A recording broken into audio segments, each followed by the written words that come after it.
Maganda mga bossing, sa naghahanap dyan ng pick-up truck at makising na pick-up truck mga bossing 4x4, ito available tayo.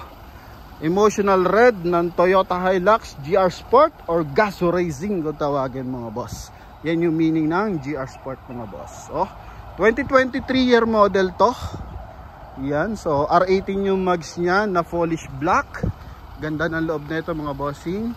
Keyless entry, dalawang available na susi, galing to ng bangko. Yan, naka 2 din audio system, naka Android Auto, naka full CarPlay. So sa mga interesado dito, umpisahan na natin mga boss. Ito mga bossing is 2023 year model, mileage neto 10,000 km, automatic transmission, makina 2.8 liters na turbo diesel. Tingnan mo naman kung gaano maglamig ang aircon mga boss. Yan, so nagtutubig, yan nasa ilalim na yan mga bossing. Then ito ang kanyang front grille, ang tawag dito is Tundra bumper. Pero yan mga boss is concept na ng GR Sport yan. So pag bumili ka ng Hilux, eto na talaga yan mga bossing. Yun nga lang, medyo pipila ka kapag ganitong unit mga boss, no? Kasi marami yung mga G variant, ordinary yun nakukuha agad. Pero pag mga ganito GR Sport, so kailangan maghintay ng ilang panahon para makakuha, no, ng Toyota Hilux na ganito. Pero sa atin, sa promote page, available tayo sa isang unit and bababa pa yung presyo. I think ang brand new nito mga bossing 2.2 or 2.3 million. Ano? Pero sa atin mga boss, ang bentahan na normally sa second hand 1.9, 1.890, 1.850. Sa atin 1,780,000 mga boss. Pwede mo ito makuha. Napakaganda. Ang baba ng milyahe 10,000 lang mga bossing, no? So bago yan mga boss, front area muna tayo. Pakita natin yung loob, pakita natin yung mileage. Okay, then eto mga bossing, coding is Friday. Nakatutong yung kanyang front area, may 2-eye sensor yan mga boss, magkabilaan, ano, para pag may mga sumisingit mga bossing is na-detect natin driver. Same time may camera rin, so naka 360 camera, naka ano to, projector headlight, naka LED na yan mga boss. Kapag ganito GR Sport mga bossing, yung kanyang fender liner tsaka itong bumper liner mga boss, so ano na yan, para lang sa gantong unit yan. In same time, pati yung kanyang caliper mga boss, so GR Sport din yan mga boss. Kumbaga yun yung pinakamaganda nilang concept mga bossing, sports edition kung tawagin, para sa madaling salita mga boss, no? Then may camera rin sa side. Ito, bukod dito sa ilaw dito, may camera rin siya. Maganda yung ating stepboard, so wala pa siyang gas-gas mga bossing. Keyless entry, dalawang available na susi sa interior. Ito, may airbag sa side, may airbag din dito sa side na yan mga boss. Then headrest GR Sport, kumpleto yan mga boss, buo yan. So naka GR Sport talaga yan. Then even dito sa ating steering wheel, then ito 2 din audio system, connected siya ng A4 CarPlay, Bluetooth and Android Auto, naka automatic climate control mga bossing. Ito yung original mileage 10,370 sa kanyang steering wheel, naka leather ng GR Sport concept. And ito mga boss is naka paddle shift, naka cruise control yan. So ito yung ating buong dashboard. Gara ng loob na yan mga bossing, no? Pagdating dito sa door panel, leather to. Din dito is meron siyang silver accent mga boss, gray accent pala to. Then naka chrome yung kanyang door opener yan. So ito na mga issue, konting gas-gas na ganyan. Okay, pero walang bangga yung ating unit mga boss. And hindi rin to binaha 100%. Second row, may aircon ventilation, malalaki yung hand grip. Kapag Toyota Hilux, may sariling armrest. Yan, mga bossing. Then, yung kanyang liner ng leather mga boss, may stitches ng pula. So, ganyan pag, GR Sport mga boss. Yan. Bukod dito, yan, combination color, may stitches na red yan. Then, armrest. Yun, ceiling niyang kulay black talaga mga boss. And, pagdating sa hand grip, sobrang dami.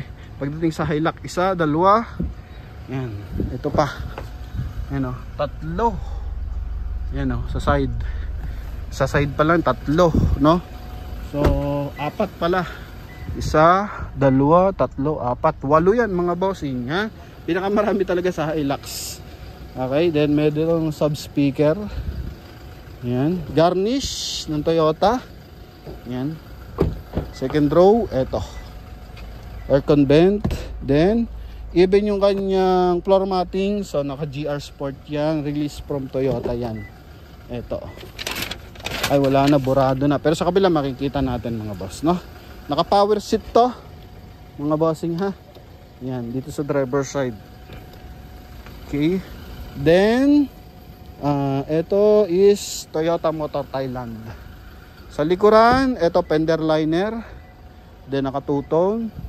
Ito yung kanyang canopy, mga boss. Bed liner, buong buo mga boss. Walang basag, walang yupe, may mga konting gas-gas lang. Then sa likuran, naka 4-eye sensor. Ito is kulay black mga boss, polish black yung kanyang rear bumper with sensor and camera. Yan. Okay, then dito sa side naka R18, naka 6 stud, 90% red light mga bossing. Gara nito mga boss. Naka sa taas naman, naka sharp antenna. Yan. And price natin, yun nga, 1,780,000 mga boss. Okay. Ang asking nila dito, 1,860,000 pa. Pero sa atin, 1,780,000 lang mga boss. So, mas mababa. No?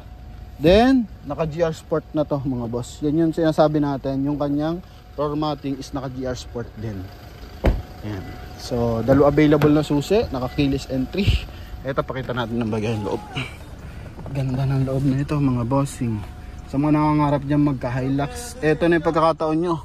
Kung naiinip na kayong pumila mga boss, eto available tayo. Yan, so dalawang glove box. So may gate pass na yan from PS Bank mga bossing ha. Dito 12 volt socket. Then optional 4x4, decrescent assist and climate control.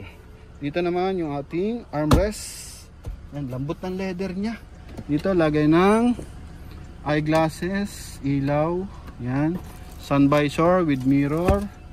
Dito rin sun visor, ilaw ulit sa ating liner. So 4 ulit yan mga boss, no? Okay. Then pakita natin yung kanyang engine bay.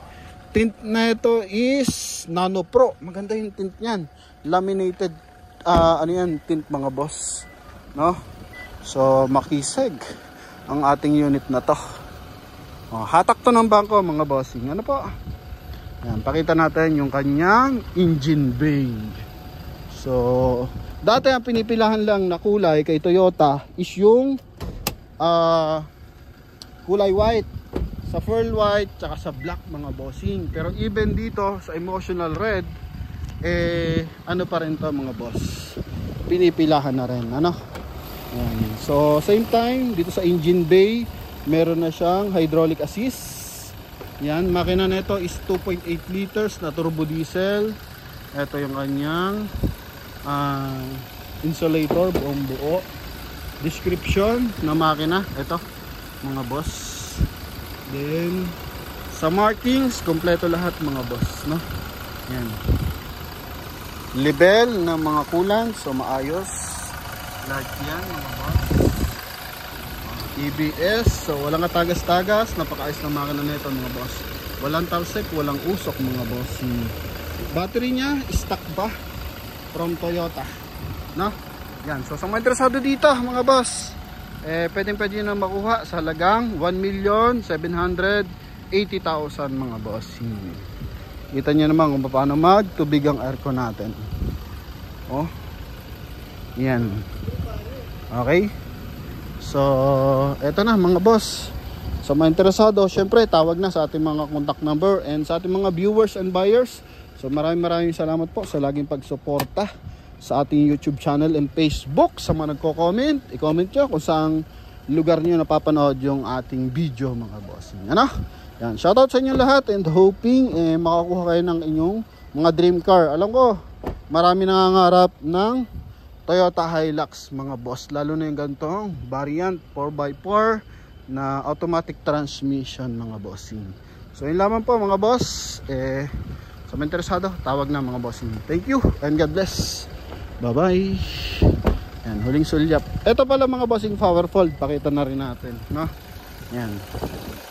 Power fold yung kanyang side mirror. Yan. Then sa 360 camera, nagre-reflect na yan mga boss. Oh. Yan, dito. Okay. 360 camera natin. Then, power fold side mirror. Yan. Dito na lang. Okay. Yan. Then dito sa kabila, sara natin.